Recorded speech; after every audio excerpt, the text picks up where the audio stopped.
യേശുക്രിസ്തുവിൽ പ്രിയ സഹോദരി സഹോദരന്മാരെ, പരിശുദ്ധമായ ഒരു വേദിയും ഒരു സദസ്സുമാണ്. ഇതിൽ സംബന്ധിക്കാൻ നിയോഗം ലഭിച്ചതിലുള്ള സന്തോഷം അറിയിക്കുന്നു. ദൈവത്തിന് നന്ദി അർപ്പിക്കുകയും ചെയ്തു. സുവിശേഷം പ്രഘോഷിക്കുക അത് കുറച്ചൊക്കെ എളുപ്പമാണ്. സുവിശേഷമായി രൂപാന്തരപ്പെടുക എന്നുള്ളതാണ് നമ്മുടെ ഏറ്റവും വലിയ വെല്ലുവിളി.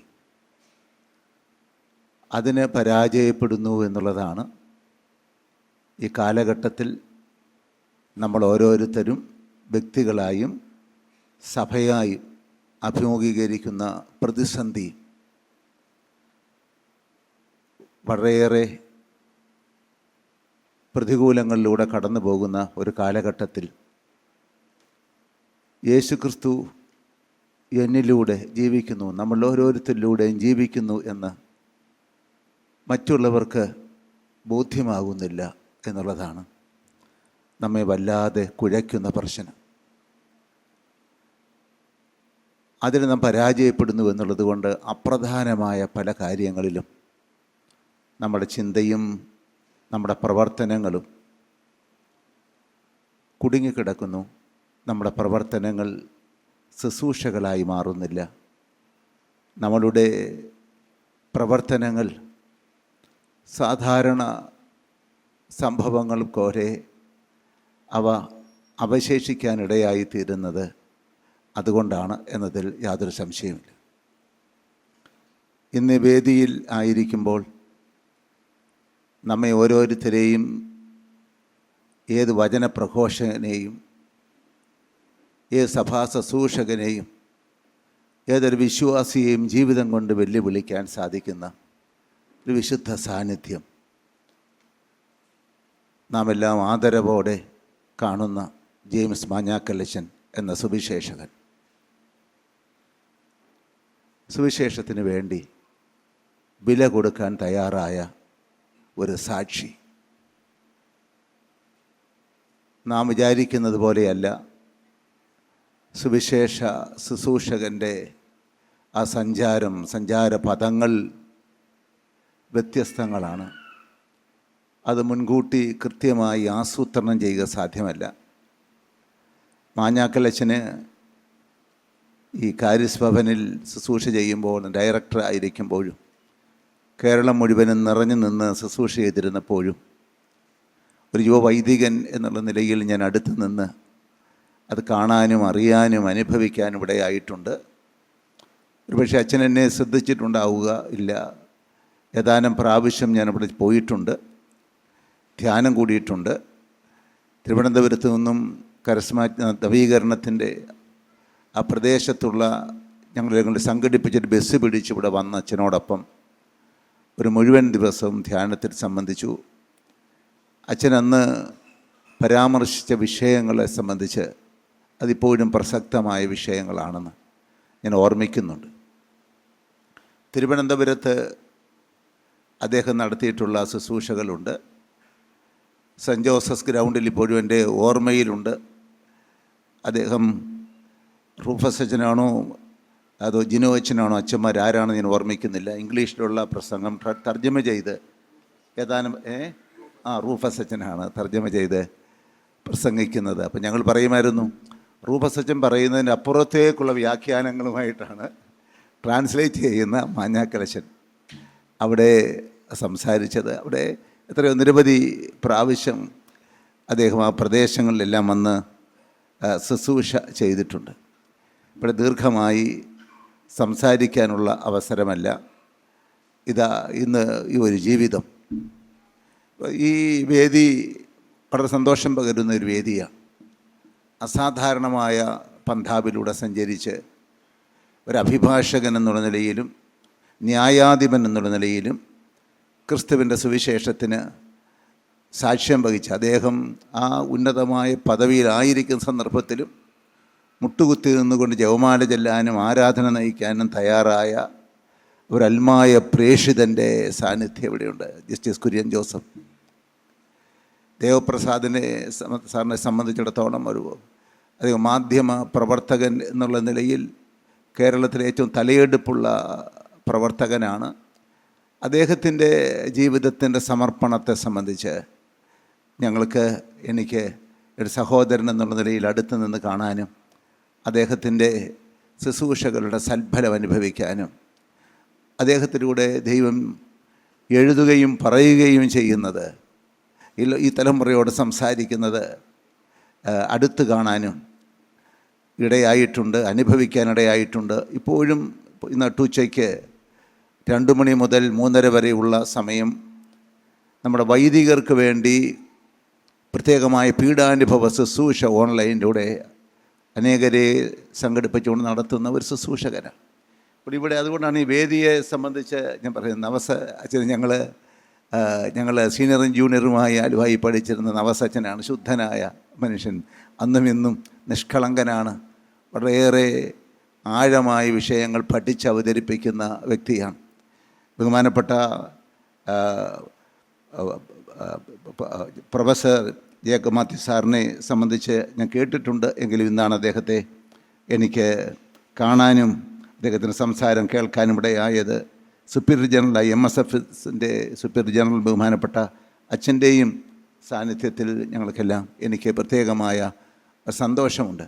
എനിക്ക് ഒത്തിരി സംസാരിക്കണമെന്ന് തോന്നുന്നുണ്ട്. പക്ഷേ എനിക്ക് ഇതിനിടയിൽ തന്നെ അത്യാവശ്യമായി മർത്തോമാ സഭയുടെ ബർണബാസ് തിരുമേനിയുടെ സബ്രഹൻ മെത്രാപ്പോലിത്തായുടെ സഹോദരി ഇവിടെ ഒരു 3 കിലോമീറ്റർ അടുത്ത് സംസ്കാര കർമ്മങ്ങൾ നടത്തുകയാണ്. 4 മണിക്ക് നടക്കുകയാണ്. എനിക്ക് 4:15 അവിടെ എത്തി വീണ്ടും ഇവിടെ മടങ്ങി വരണമെന്നാണ് എൻ്റെ ആഗ്രഹം. എൻ്റെ സഹോദരങ്ങളുടെയും എൻ്റെ മാതാപിതാക്കളുടെയും ഒക്കെ സംസ്കാര കർമ്മങ്ങളിൽ സംബന്ധിച്ചുള്ള അഭിനന്ദ പിതാവ് ഞങ്ങൾ സഹപ്രവർത്തകരായി തിരുവനന്തപുരത്തും അതിനുശേഷവും തുടർന്നു കൊണ്ടിരിക്കുന്നതുമാണ്. അപ്പോൾ ഇവിടെ പ്രിയപ്പെട്ടവരെ, ഞാനിവിടെ മാഞ്ഞാക്കൽ അച്ഛനെ സംബന്ധിച്ച് നിങ്ങളോട് ദീർഘമായി സംസാരിക്കേണ്ട ആവശ്യമില്ല.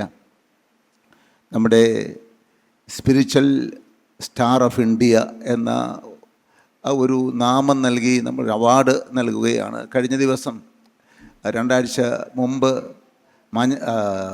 നായിക്കമ്പറമ്പലച്ചൻ്റെ സമ്മേളനത്തിന് സംബന്ധിക്കാൻ എന്നെ പനക്കലച്ചൻ വിളിച്ചിരുന്നാണ്. എനിക്ക് എത്താൻ സാധിച്ചില്ല. സഭാതാരിക രൂപത, ഇരിഞ്ഞാലക്കുട രൂപത നൽകിയ ഒരു പദവി ഈ ലോകത്തിൻ്റെ വിശുദ്ധീകരണത്തിന് വേണ്ടി, മാനസാന്തരത്തിന് വേണ്ടി ജീവിതം സമർപ്പിച്ച ഒരു വ്യക്തി, സുവിശേഷത്തിന് വേണ്ടി ജീവിതം സമർപ്പിച്ച ഒരു വ്യക്തി. അദ്ദേഹത്തെ സംബന്ധിച്ച് ദേവപ്രസാദ് സാർ 51 അധ്യായങ്ങളുള്ള ഒരു പുസ്തകം എഴുതിയിട്ടുണ്ട്. അത് വായിക്കാനുള്ള അവസരമുണ്ടായി. അദ്ദേഹത്തിൻ്റെ ജീവിതത്തിൻ്റെ എല്ലാ തലങ്ങളെയും സ്പർശിച്ചുകൊണ്ടിരിക്കുന്ന മനോഹരമായ പുസ്തകമാണ്. ജെയിംസ് മാഞ്ഞാക്കലച്ചൻ മലയാളക്കര കൊളുത്തിയ മഹാസുവിശേഷകൻ എന്ന ഒരു നാമധേയത്തിൽ അത് പ്രസിദ്ധീകരിക്കുന്നുണ്ട്. ആ തലക്കെട്ടിൽ ഇന്ന് ഈ പ്രസിദ്ധീകരണം ഇവിടെ നടക്കുകയാണ്. സുവിശേഷകന് യഥാർത്ഥത്തിൽ യേശുക്രിസ്തു അനുഭവിച്ച ആ അനുഭവങ്ങളിലൂടെ കടന്നു പോകേണ്ടി വരുന്നു എന്നുള്ളത്. അതാണ് വിളി. 1993 അദ്ദേഹത്തിനുണ്ടായ ഒരു അനുഭവം, ആ ഒരു തിക്താനുഭവം എന്നല്ല, അത് ഒരടിച്ചു വീഴ്ത്തലിൻ്റെ പൗലോസിന് അഭിഷേകം പ്രാപിക്കാൻ വേണ്ടി ഈ കുതിരപ്പുറത്ത് നിന്ന് അടിച്ചു വീഴ്ത്തിയതുപോലെ വീണ് കിടക്കുന്ന ഒരവസ്ഥയിൽ അദ്ദേഹത്തെ പലരും തെറ്റിദ്ധരിച്ചിട്ടുണ്ടാവും. ആ ഒരവസ്ഥയിൽ നിന്ന് ഇന്ന് 32 വർഷം കഴിഞ്ഞ് അദ്ദേഹം നമ്മുടെ മധ്യേ ആയിരിക്കുമ്പോൾ അദ്ദേഹത്തിന് ധാരാളം മുറിപ്പാടുകളുണ്ട്. പക്ഷേ ആ മുറിപ്പാടുകളെല്ലാം തിരുമുറിവുകളായി രൂപാന്തരപ്പെട്ടു എന്നുള്ളതാണ്. അതാണ് അദ്ദേഹത്തിൻ്റെ. അപ്പം നീ സുവിശേഷക, നിൻ്റെ മുറിവുകൾ എവിടെ എന്ന് ചോദിക്കുമ്പോൾ, അല്ല പുരോഹിത, നിൻ്റെ മുറിവുകൾ എവിടെ? നീ മുറിക്കാൻ നടക്കുകയാണ്. പക്ഷെങ്കിൽ അപ്പം മുറിച്ചു കൊടുക്കുന്നു, ക്രിസ്തുവിനെ മുറിച്ചു നടക്കുന്നു. എന്നാൽ നിൻ്റെ മുറിവുകൾ എവിടെ എന്നുള്ള ചോദ്യത്തിന് ഉത്തരം നൽകാൻ നമുക്ക് സാധിക്കുന്നില്ല എന്നുള്ളത് കൊണ്ടാണ്. ധാരാളം മുറിവുകൾ, അത് ശാരീരികമായും മാനസികമായും ഉണ്ടായിട്ടുള്ള ആഘാതങ്ങൾ, തടിച്ചു തകർക്കപ്പെടുന്ന അനുഭവങ്ങൾ, ആ അനുഭവങ്ങളിലൂടെ ഓരോ അനുഭവങ്ങളിലൂടെ കടന്നു പോകുന്നു. രോഗാവസ്ഥകളാവാം, പലതരത്തിലുള്ള ശാരീരികമായ ആകാം, മാനസികമായ ആഘാതങ്ങളാവാം, ഒറ്റപ്പെടലിൻ്റെ തീവ്രമായ മരുഭൂമി അനുഭവങ്ങളാവാം. ഈ അനുഭവങ്ങളിലൂടെയെല്ലാം കടന്നുപോയി മാറിയ ഒരു പുരോഹിതൻ്റെ അവിശുദ്ധ സാന്നിധ്യമാണ് ഇന്ന് നമ്മെ സംബന്ധിച്ചിടത്തോളം നമ്മെ ഏറ്റവും അധികം സന്തോഷിപ്പിക്കുന്നത്. ഞങ്ങൾക്കൊക്കെ പറയാൻ സാധിക്കും, സുവിശേഷം ജീവിച്ച ഒരു മനുഷ്യൻ ഞങ്ങളുടെ മധ്യേ ഉണ്ട് എന്ന് ഉറക്കെ പറയാൻ സാധിക്കത്തക്കവണ്ണം ഒരു മനുഷ്യൻ അതിനു വേണ്ടി വില കൊടുത്തു. ആ പൗരോഹിത്യ അഭിഷേകം, ആ അഭിഷേകത്തെ ഗൗരവമായി എടുത്ത ആ ഒരു പുരോഹിതനെ ഈ അവസരത്തിൽ ഹൃദയപൂർവ്വം അഭിനന്ദിക്കാൻ ഈ സന്ദർഭം ഞാൻ ഉപയോഗിക്കുകയാണ്.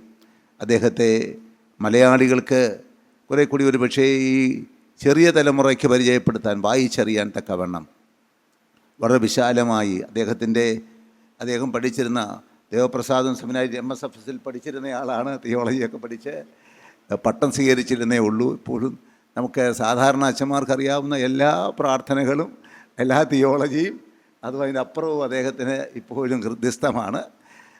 അവരന്ന് മുതൽ പരിചയമുള്ള മാഞ്ഞാക്കൽ അച്ഛനെ നമുക്ക് പരിചയപ്പെടുത്തുകയാണ്. അദ്ദേഹത്തിൻ്റെ ജീവചരിത്രത്തിലൂടെ സഞ്ചരിച്ച് സുവിശേഷത്തിൻ്റെ വ്യാഖ്യാനം മനസ്സിലാക്കാൻ നമുക്ക് സാധിക്കും. അതാണ് പുണ്യജീവിതങ്ങളുടെ പ്രത്യേകത എന്ന് പറയുന്നത്. അതാണ് നാം ഇന്ന് സുവിശേഷം പ്രസംഗിക്കുക എന്നുള്ളതല്ല, മറിച്ച് ഇന്ന് ഏറ്റവും അനിവാര്യമായിരിക്കുന്നത് സുവിശേഷത്തിൻ്റെ വ്യാഖ്യാനങ്ങളായി ജീവിക്കാൻ സാധിക്കുക എന്നുള്ളതാണ്. ചില പാഠങ്ങൾ മനസ്സിലാക്കാൻ നമുക്ക് ബുദ്ധിമുട്ടുണ്ട്. ഇതൊക്കെ ജീവിക്കാൻ സാധ്യമാണോ എന്നൊരു പക്ഷേ സംശയം തോന്നിയെന്ന് വരാം. എന്നാൽ ഈ സുവിശേഷത്തിൻ്റെ വ്യാഖ്യാനമായി ജീവിച്ച് ഈ കാലഘട്ടത്തിൽ ദൈവരാജ്യശുശ്രൂഷയ്ക്ക് വലിയ സംഭാവന നൽകുന്ന ഈ വലിയ ആചാര്യനെ ഹൃദയപൂർവ്വം അഭിനന്ദിക്കുകയാണ്. അപ്പം നമുക്ക് എല്ലാ ആരോഗ്യമുള്ള, പണമുള്ള, പാണ്ഡിത്യമുള്ള എത്രയോ വ്യക്തികളുണ്ട്. എന്നാൽ ആർക്കും കടന്നു ചെല്ലാൻ സാധിക്കാത്ത മുസ്ലിം രാഷ്ട്രങ്ങളിൽ പോലും കടന്നു ചെന്ന് സുവിശേഷം പങ്കുവയ്ക്കാൻ സാധിക്കുന്ന ആ ഒരു വിളി, ഉള്ള ചങ്കൂറ്റം അദ്ദേഹത്തിനുണ്ട്. 134 രാജ്യങ്ങളിൽ സുവിശേഷ വേല ചെയ്തിട്ടുള്ള, ഇപ്പോൾ സൗത്ത് ആഫ്രിക്കയിൽ നിന്നാണ് അദ്ദേഹം ഇവിടേക്ക് വരുന്നത്. അസാധ്യമായി ഒന്നുമില്ല. വീൽ ചെയറിൽ സഞ്ചരിച്ചുകൊണ്ട് യേശുക്രിസ്തുവിൻ്റെ സുവിശേഷം പ്രഘോഷിക്കാൻ അദ്ദേഹത്തിന് സാധിക്കുന്നു എന്നുള്ളതാണ്. അദ്ദേഹത്തിൽ എരിഞ്ഞു നിൽക്കുന്ന അഗ്നിയുടെ ഒരംശം എന്നിലേക്കും കർത്താവെ പകർന്നു തരയണമേ എന്ന് പ്രാർത്ഥിച്ചുകൊണ്ട് അച്ഛന് എല്ലാ അനുഗ്രഹങ്ങളും നേർന്ന് ഞാൻ എൻ്റെ വാക്കുകൾ അവസാനിപ്പിക്കും.